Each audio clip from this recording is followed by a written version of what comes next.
Hi, everyone, and thank you to Ms. Schwartz for compiling those hopes and dreams for what the Rivers community can be. We've done a lot of hard work this year, grappling with our shortcomings as a community, highlighting our strengths, and leaning on each other for support throughout. In affinity spaces and elsewhere, we sought to understand ourselves more deeply, to understand our place within the context of what's going on and has been going on in society at large, and to understand our place within the Rivers community. At a fundamental level, we've been figuring out how we can better understand each other and show up for each other every day on this campus. It's hard to see the world, or Rivers for that matter, through the eyes of someone other than yourself.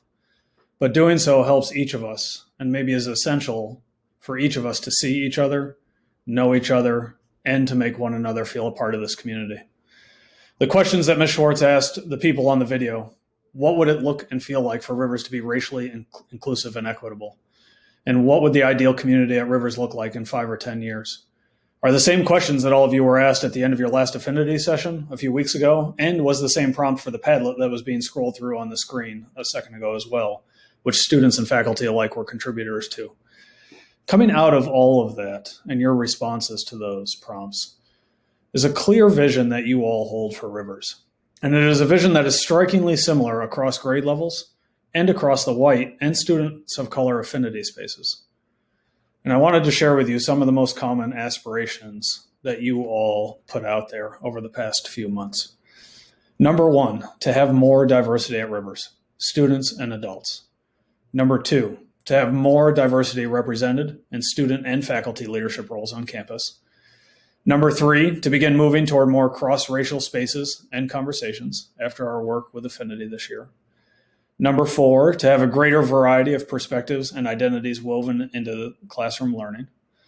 And number 5, and this one came out over and over again, to speak up against microaggressions and other forms of hurtful or hateful actions that are intentional or unintentional, and to speak up for treating others in a respectful manner. These were overwhelming in the responses to those prompts.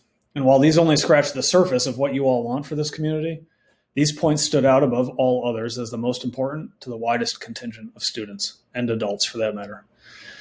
What I want to remind you of today and have you recognize in yourselves is that achieving these goals is on the shoulders of all of us, adults and students alike.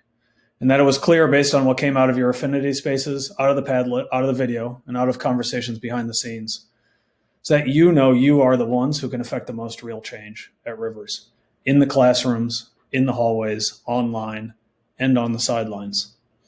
In fact, one comment that was made a few times was the desire from you to have students behave toward each other behind the scenes as appropriately and in line with our values as is done when adults are watching, reinforcing the mantra that who you are when no one is looking is the true test of your character. And in the end, here at Rivers, what you do when no adults are around is what defines who we are as a school and our culture. In the fall, you may or may not remember a talk I gave where I highlighted a new section we added to the student handbook last summer called Community Citizenship. It outlines the expectations we have for how we treat each other generally and lists a few specific actions that we expect you to avoid, including bullying and harassment, and also bias incidents, which encompass microaggressions and other identity-based offenses, examples of which we saw plenty of in the Black App posts that we looked at in our affinity spaces. Don't worry, we will reacquaint you with the handbook in detail in the fall, but right now what I wanted to say is that the section on community citizenship is essentially intended to be a statement of who we are as a community and how you are to each other when adults are looking and especially when we're not. And the statements you've given in response to the prompts above, for me, define what community means to you and what citizenship in our community means to you as well.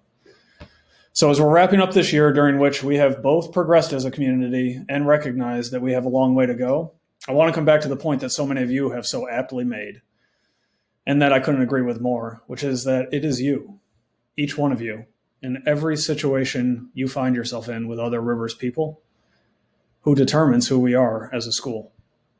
You are the ones who interact with each other on a daily basis, during school, in the afternoons, on your own time, online. How you decide to approach each other and treat each other is up to you and you alone. The seniors are on the way out, and it is your turn to set the tone. 9th graders, 10th graders, 11th graders especially.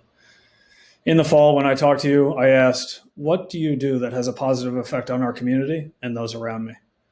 I want you to keep that question at the forefront of your mind as next year approaches. And right now, we actually want your help to get the ball rolling on a couple of related items. Right now, there's a Google form in your email, which I'm going to ask you to go to in a second. And I want you to do two things. One, we want you students to state and affirm what values you think are most important for people to prioritize as members of our community. So when you go there, you'll fill out the form, fill that out, and we will take those values and we will take the top responses and we will center our work at school as a community around those values next year. The second thing we would love for you to do on the same form is recognize that we have a whole new class of ninth graders coming to Rivers to the upper school next year and some new 10th and 11th graders.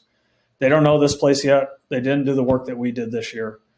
So for the second question on the form, I want you to write in one piece of advice that you'd like to give to all new students to the upper school about how to approach this community when they start their school year and when we start our school year next fall. And again, we will actually take these pieces of advice and share them with the new students in August and September.